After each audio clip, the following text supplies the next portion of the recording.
Hello my dear students, welcome back to my channel. तो आज मैं पढ़ाने जा रही हूँ कॉजेस ऑफ फॉरगेटिंग, हम लोग क्यों भूलते हैं चीजें। तो बाकी फॉरगेटिंग का जो मीनिंग, कैरेक्टरिस्टिक्स, वो सारा चैनल में ऑलरेडी है, तुम लोग देख सकते हो। और अगर ऐसे ही कुछ वीडियोस देखना चाहते हो कमेंट सेक्शन में बोल सकते हो टॉपिक, मैं वो वीडियो लाती हूँ। और अगर वीडियो अच्छा लगे तो लाइक कर देना, चैनल को सब्सक्राइब कर देना। तो हम लोग चलते हैं कॉजेस ऑफ फॉरगेटिंग, या हम लोग भूलते क्यों है।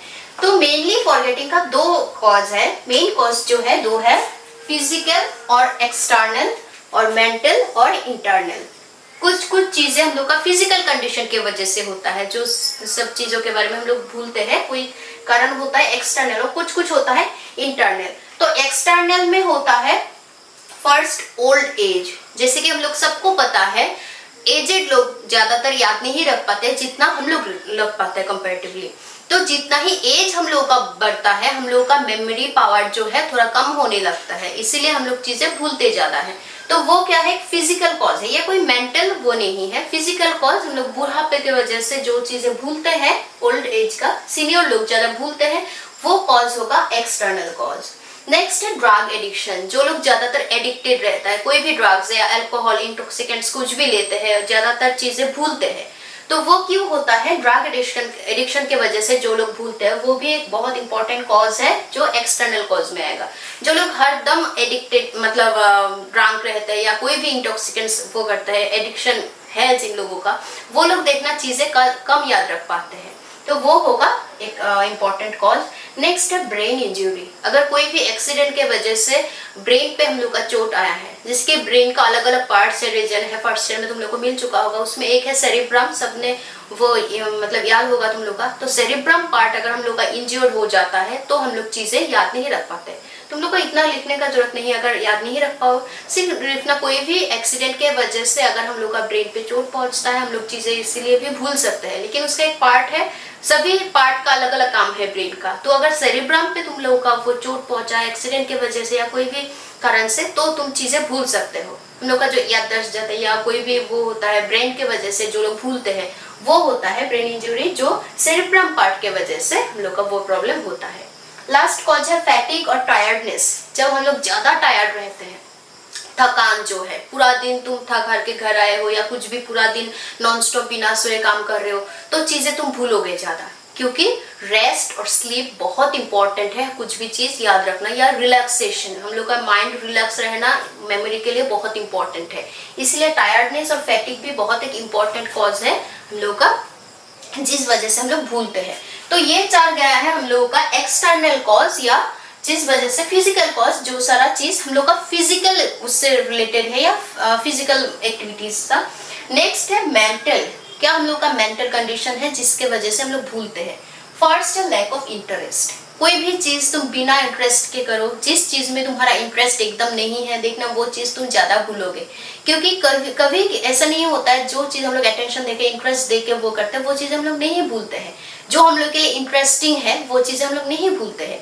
जो हम लोग के लिए बोरिंग है या अच्छा नहीं लगता है, बिना इंटरेस्ट के हम लोग सीखे थे, वो चीजें हम लोग ज्यादा भूलते हैं। तो ये हम लोग का पर्सनल फैक्टर है, इसलिए ये सारा आएगा हम लोग का इंटरनल कॉज में। फर्स्ट है लैक ऑफ इंटरेस्ट। सेकेंड है लैक ऑफ रिपीटेशन।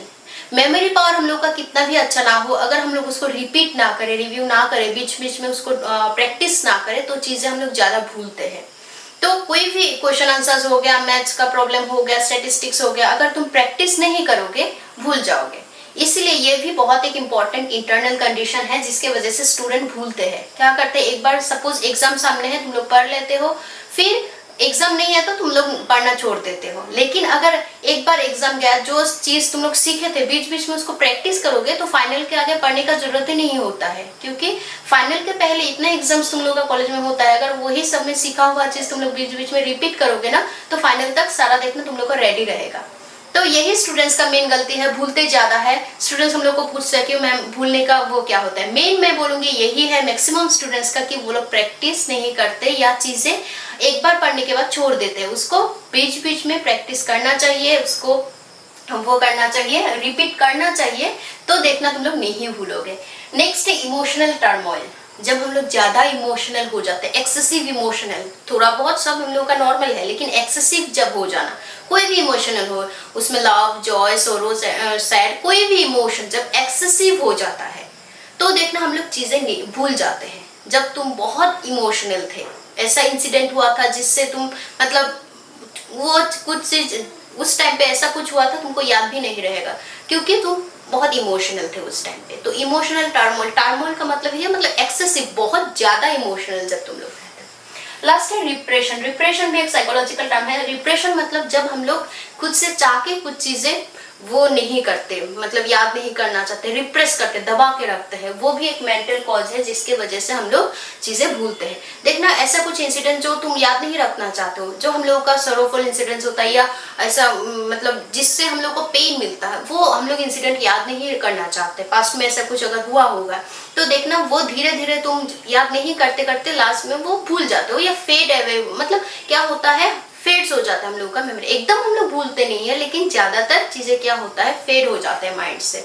तो इसीलिए रिप्रेशन एक साइकोलॉजिकल टर्म बोली हो कि वो हम लोग खुद से चाह के दबा के रखते हैं, उसको बाहर नहीं लाना चाहते, किसी के साथ शेयर नहीं करते, रिपीट नहीं करते, वो चीजों के बारे में बात नहीं करते, मतलब उसको दबा के रखते हैं और इसीलिए ये एक इंटरनल कॉज है।